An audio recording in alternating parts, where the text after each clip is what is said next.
আসসালামু আলাইকুম, মতিউর রহমান স্যার আজকে আবারও ফিরে আসছে তোমাদের সাথে নতুন আরেকটি ভিডিও। আজকে কিডস ফ্রেন্ডসদের সাথে একটা জিনিস শেয়ার করবো।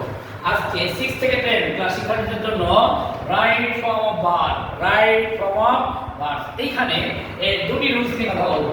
প্রথমে রুল 1, খুব ইম্পর্টেন্ট সূত্র, ক্লাস 6 থেকে 10 JSC পরীক্ষাতে যারা অথবা SSC পরীক্ষা দেবে তাদের জন্য, and also for the student of all classes, basically student for class 6 to 10 right from verb সূত্র হচ্ছে আজকে it is time and high time, it is time and high time Bangla অর্থ এখনই সময়। তাহলে it is time বা high time, দেখো খেয়াল করো, আমি পড়ে লিখে রাখছি it is time অথবা it is high time। এরপরে যদি সাবজেক্ট থাকে, কি থাকে? সাবজেক্ট, তাহলে পরবর্তী ভার্বটা V2 মানে পাস্ট ফর্ম হবে। আবার বলি it is time অথবা high time, it is time অথবা it is high time। এরপরে যদি সাবজেক্ট থাকে পরবর্তী ভার্ব V2 বা পাস্ট ফর্ম হবে।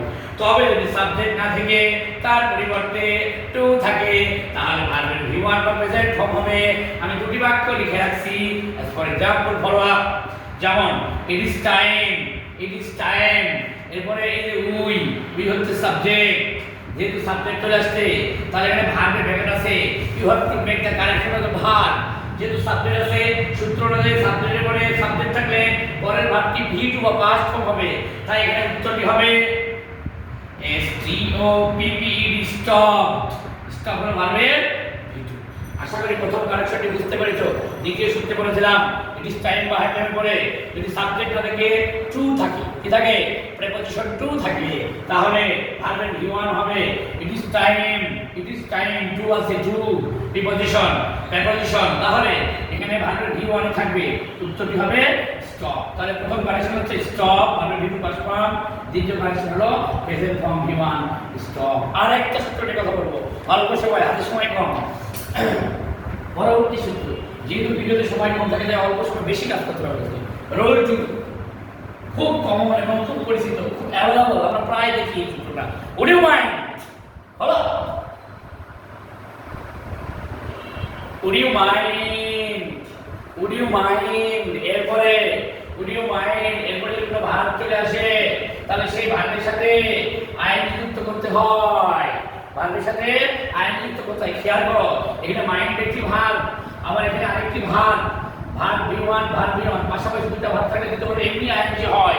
অ্যাজ ফর एग्जांपल খুব ব্যবহার, প্রচুর ব্যবহৃত, আমরা আমাদের একাডেমিক লাইফে, আমাদের ভর্তির পরীক্ষায়, এছাড়া আমাদের স্পোকেন ইংলিশে এটা প্রচুর ব্যবহৃত হয়। As for example 1, would you mind, would you mind have a cup of tea, would you mind have a cup of tea।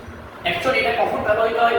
যখন কোনো ক্ষেত্রে পোলাইট রিকোয়েস্ট হয়, পোলাইট রিকোয়েস্ট। যেমন would you mind have a cup of tea, ওই না would you mind এর পরে verb plus আইন, এখানে হ্যাভ ভার্ব, তাহলে এখানে হবে হ্যাভিং। এর গল্প হ্যাভিং আইএনজি কেন হলো? would you mind এর পরে verb plus ING. I am providing another example for your better understanding. Two. Would you mind enjoy a class with Emar sir? Would you mind enjoy a class with Emar sir? তাহলে would you mind এর পরে verb plus ING, verb plus ING বিশেষ উত্তরটি হবে enjoying Emar sir, I myself Motiur Rahman sir. তো আজকে right form ভার্বের অল্প সময়ে দুটি সূত্র শিখালাম, ইট ইজ টাইম বা high time and would you mind. তোমরা ভালো করে ভিডিওটি দেখবে, বারবার দেখবে, তাহলে তোমরা কি করবে? ক্লাসটি সহজে বুঝতে পারবে। সবাইকে অসংখ্য ধন্যবাদ and wait for my next video. Thank you so much. আবার দেখা হবে কোনো এক ভিডিওতে। আসসালামু আলাইকুম ওয়া রাহমাতুল্লাহ।